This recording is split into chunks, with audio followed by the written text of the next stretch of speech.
मैं आपका अपना दोस्त मंगीलाल स्वामी हिंदुस्तान कोचिंग इंस्टीट्यूट भादरा के यूट्यूब चैनल पर आपका स्वागत करता हूं।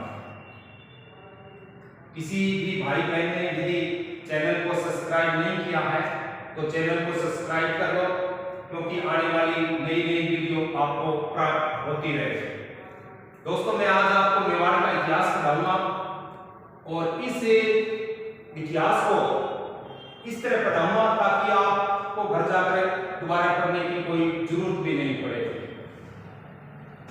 दोस्तों, इस वीडियो को शेयर करो, लाइक करो, सब्सक्राइब करो और ताकि नई नई वीडियो मिलती रहे। और मेवाड़ इतिहास की आज हम शुरुआत करेंगे। तो जिस प्रकार मेवाड़ का इतिहास,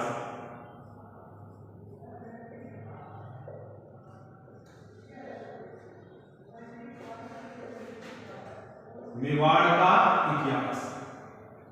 दोस्तों, ये परीक्षा की तरह प्रत्येक भर्ती परीक्षाओं में इस मेवाड़ के इतिहास से कोई न कोई प्रश्न अवश्य पूछा जाता है। Grade, second grade, first grade और आने वाली भर्तियों में भी इसके काफी अधिक प्रश्न आते हैं। अगर आप इसको अच्छी तरह से पढ़ेंगे तो आपको दोबारा इसको पढ़ने की कोई जरूरत भी नहीं पड़ेगी। जिस प्रकार देखते हैं कि सबसे पहले दोस्तों ये राजस्थान का मैप है और राजस्थान के मैप में ये उत्तर दिशा है और ये राजस्थान की दक्षिण दिशा है। ये उत्तर दिशा हो गई, ये दक्षिण दिशा हो गई, ये पूर्व दिशा है और ये पश्चिम दिशा है।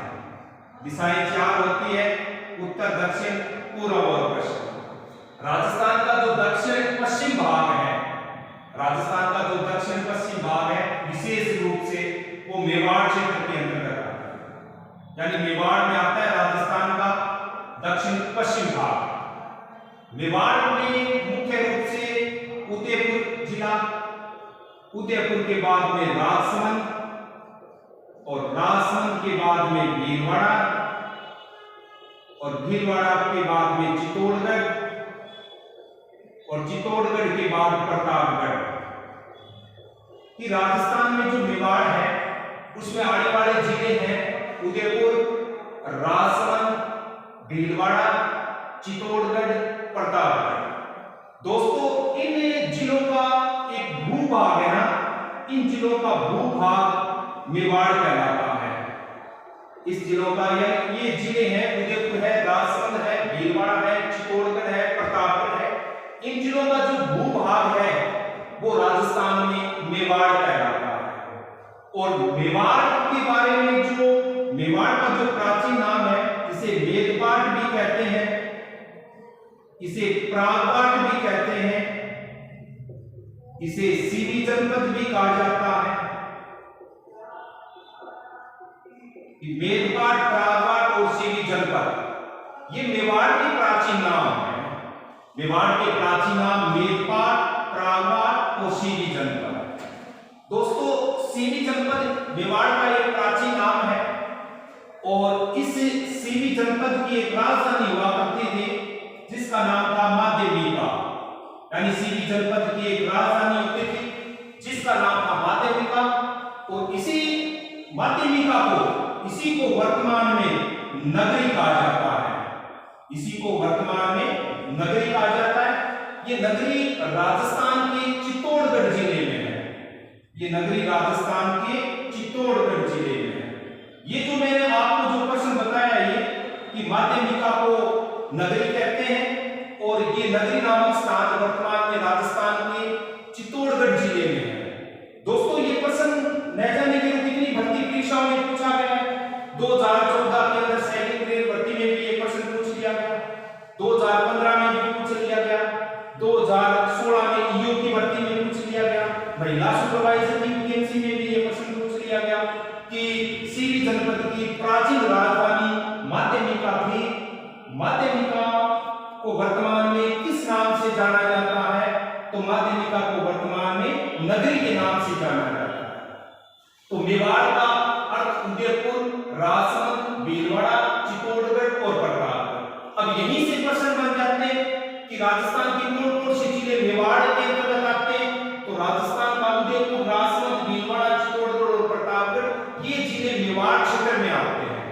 मेवाड़ का जो प्राचीन नाम है वो मेदपाट है, इसी का प्राचीन नाम प्रागपाट है, इसी का प्राचीन नाम सीवी जनपद है।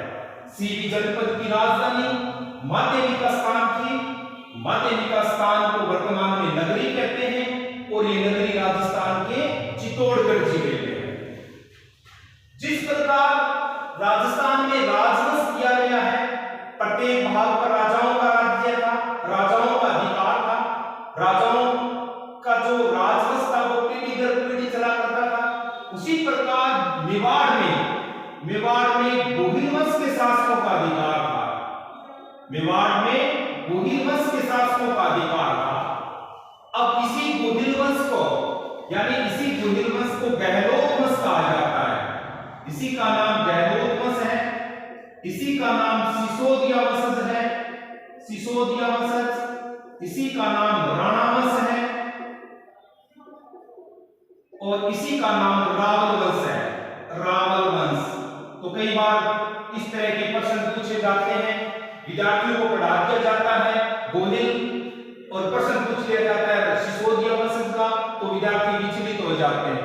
तो मैं आपको ये बता रहा हूं कि गोहिल वंश, इसी का दूसरा नाम गहलोत है, इसी वंश को सिसोदिया कहा जाता है, इसी को राणा कहा जाता है, इसी को रावल कहा जाता है, रावल कहा जाता है। इसके बाद में देखते हैं तो मेवाड़ के अंदर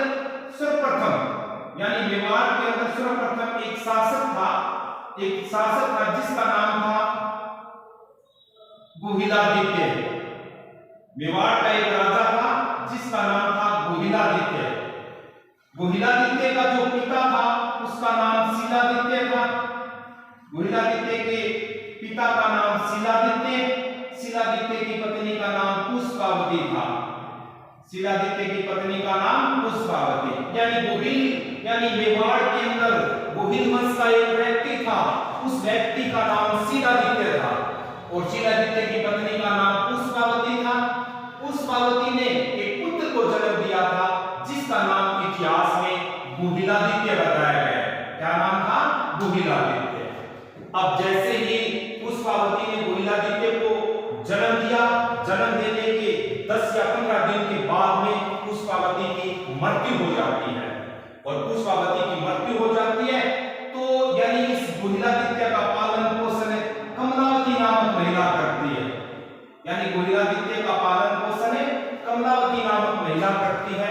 दोस्तों, इसी तरह का प्रश्न परीक्षा में पूछा गया था कि ये जो कमलावती नामक महिला है, इसने पुष्पावती के पुत्र गोहिलादित्य का पालन पोषण किया था।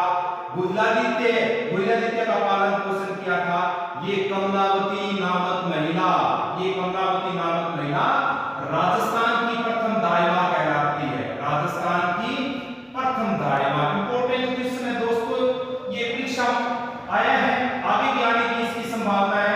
राजस्थान की प्रथम दाइमा कौन थी? तो राजस्थान की प्रथम दाइमा कमलावती नामक महिला थी। जैसे ही गोहिलादित्य बड़ा हुआ तो गोहिलादित्य ने मेवाड़ में गोहिल वंश की स्थापना की थी। गोहिलादित्य ने मेवाड़ में गोहिल वंश की स्थापना की थी। अब बहुत बार परीक्षा में यह प्रश्न पूछ लिया गया कि गोहिल वंश का संस्थापक कौन था? तो गोहिल वंश का संस्थापक था गोहिलादित्य। यानी गोहिल वंश का संस्थापक गोहिलादित्य और गोहिल वंश का संस्थापक भी गोहिलादित्य। यानी गोहिल वंश का आदि पुरुष भी इसे माना गया है।